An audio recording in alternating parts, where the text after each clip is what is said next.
আসসালামু আলাইকুম, welcome back technical জাদুঘর। আজকে আমরা শিখব কিভাবে একটি সিম্পল ওয়েতে একটি ফেসবুক পোস্টার তৈরি করতে হয়। So let's begin. So first আমরা ফটোশপ ওপেন করে নিই।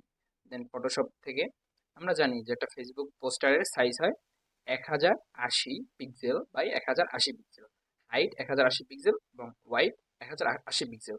সো আমরা নিউ ফাইল ক্রিয়েট করি। আমাদের ওয়াইড 1080, হাইট 1080, দেন আমাদের রেজুলেশনটা থাকবে 300 পিক্সেল। তারপরে সবকিছু ওকে, দেন ক্রিয়েট। সো আমাদের একটা ব্যাকগ্রাউন্ড পেয়ে গেছি। সো আমাদের এই হোয়াইট ব্যাকগ্রাউন্ডে আমরা একটা গ্রেডিয়েন্ট ব্যাকগ্রাউন্ড ইনক্লুড করি, গ্রেডিয়েন্ট। তারপরে আমাদের এই যে রেডিয়াল গ্রেডিয়েন্ট আছে, এইটাকে আমরা এখানে ইন্টিগ্রেট করি। ওকে, তারপরে এইটাকে আমি ঠিক মাঝ বরাবর নিয়ে আসি। ওকে, তারপরে এখন আমি এই জায়গায় একটা পিএনজি আনি। আমার 21শে ফেব্রুয়ারি একটা পিএনজি আমরা প্লেস এমবেড থেকে আমাদের ফাইলটা যেখানে আছে, ফাইলটা এখানে প্লেস করি। ওকে, গুড। তারপরে এইটাকে আমি একটু ছোট বড় করে নেই, যাতে আমার ডিজাইনটা মানে ভালো লাগে আর কি। এই ঠিক মাঝ বরাবর। ওকে, গট ইট। সো এখন আমাদের এখানে দরকার একটা একটা বই। এখানে একটা বই দরকার, আমরা বইটা নিয়ে আসি। এই আমাদের বইটা, এইটা আমরা এখান থেকে কন্ট্রোল এক্স, তারপরে আমাদের ফটোশপে চলে আসি, এখানে কন্ট্রোল ভি। ওকে, যে বইটা এসে গেছে, আমরা বইটাকে উপরে নিয়ে আসি। এখানে থেকে এই যে আমরা ড্র্যাগ করে উপরে টান দিলেই আমাদের উপরে এসে পড়বে লেয়ার থেকে। দেন আমাদের চাহিদা মতো এটাকে ছোট বড় করে নেই। ওকে, দ্যাটস গুড। ওকে, এইটাকে একটু উপরে নেই, তারপর এইটাকে এইখানে। ওকে, তারপরে এখানে আমরা একটা লোগো আমাদের মানে আমরা এই পোস্টারটা যে ব্র্যান্ড অথবা যে পেজের জন্য করতেছি তার লোগো এখানে ইন্টিগ্রেট করে দিই। ফাইল থেকে প্লেস এমবেড থেকে আমাদের লোগোটা যেখানে আছে, লোগোটা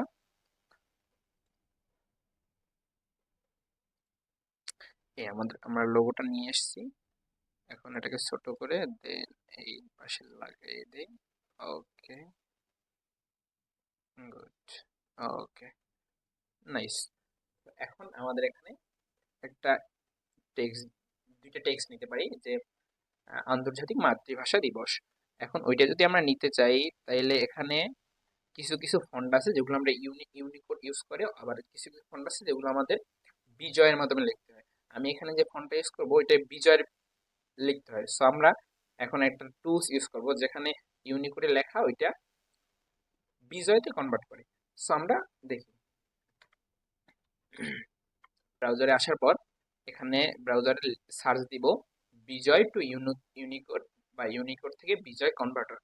এইখানে আমরা যেগুলা বিজয়ে বিজয়ে লিখবো ওইটা এখানে ইউনিকোডে কনভার্ট হয়ে যাবে। তোমরা দেখি এই যে আমার লেখাটা আছে আন্তর্জাতিক মাতৃভাষা দিবস।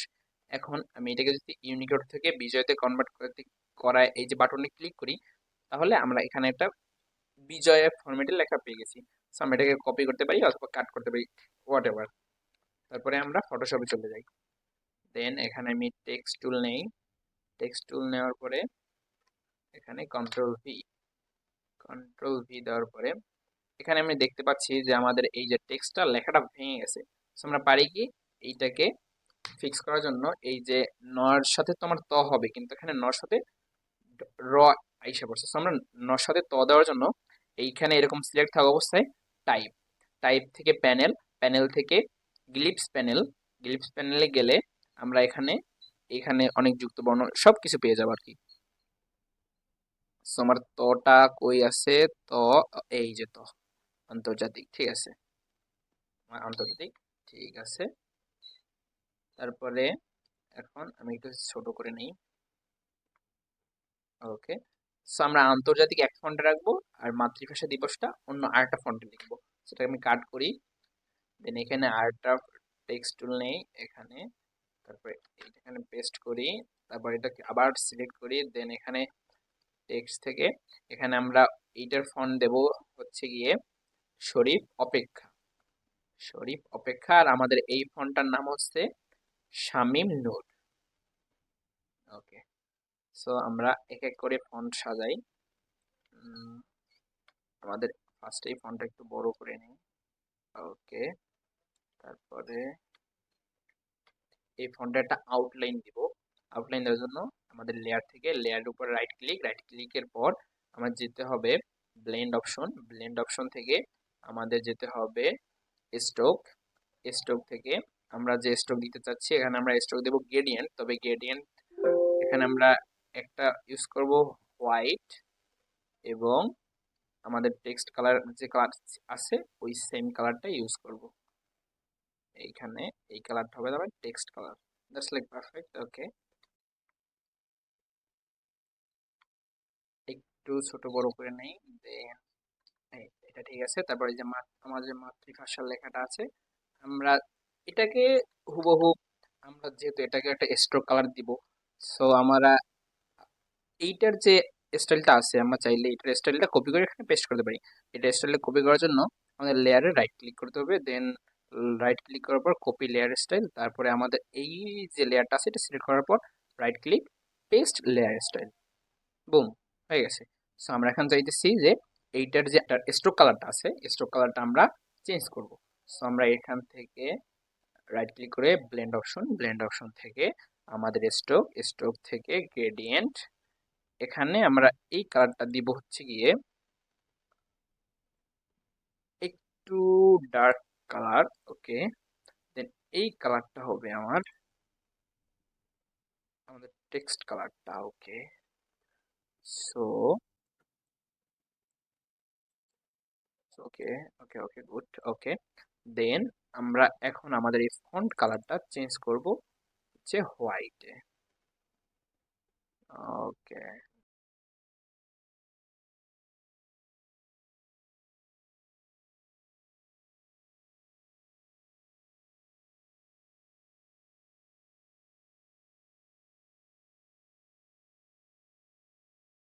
আচ্ছা, আমাদের ডিজাইন তো এখন কমপ্লিট। এখন আমরা দেখি কিভাবে এটাকে এক্সপোর্ট করা যায়। ফাইল থেকে এক্সপোর্ট থেকে কুইক এক্সপোর্ট অ্যাজ পিএনজি, দেন আমি এটাকে যেখানে ইচ্ছা আমি সেভ করি, এটাকে যে কোনো একটা নাম দিয়ে আমি সেভ করতে পারি। এখন আমি নাম দিলাম 01। ওকে, সেভ। নাও এখন আমরা দেখব এটাকে তো আমরা ডিজাইন করা শিখছি, এখন দেখবো এটাকে কিভাবে মক আপ করতে পারি আমরা। ওকে, মক আপ করার জন্য আমাদের একটা পিএসডি ফাইল দরকার হবে, যেটা আমাদের ডিসক্রিপশন বক্সে অথবা পিন কমেন্টে পেয়ে যাব। এখন আমরা ওই mockup.psd ফাইল ওপেন করার পর রেকমেন্ড ইন্টারফেস দেব, দেন লেয়ার সেকশনে এখানে লেখা থাকবে যে পোস্ট ডিজাইন হিয়ার, দেন এখানে আমরা যদি ডাবল ক্লিক করি তখন এরকম একটা উইন্ডো ওপেন হবে। দেন এখানে আমাদের যে পোস্টারটা আছে এটা এখানে প্লেস করতে হবে। সো এখানে প্লেস এমবেড থেকে আমাদের পোস্টারটা যেখানে আছে পোস্টারটা এখানে আনতে হবে। ওকে, প্লেস, দেন একটু অ্যাডজাস্ট করে নিতে হবে। ওকে, অ্যাডজাস্ট হয়ে গেছে। দেন কন্ট্রোল এস, সেভ করতে হবে। সে একটু ওয়েট করতে হবে, এটা ডিপেন্ড করবে আপনার পিসির উপর। ওকে, মানে আমাদের পোস্টারটা রেডি, আমরা মকআপ দেখতে পাচ্ছি, খুব সুন্দর একটা মকআপ হয়েছে। গুড। সো ওকে, এবং এরকম নতুন নতুন ভিডিও পেতে আমাদের সাথেই থাকুন, আমাদের চ্যানেলটা সাবস্ক্রাইব করুন, ভিডিওটি ভালো লাগলে অবশ্যই লাইক দিবেন, কোনো প্রশ্ন থাকলে কমেন্ট করবেন, আর অবশ্যই আপনার বন্ধুদের সাথে শেয়ার করুন যার এরকম পোস্টার তৈরি করার প্রয়োজন।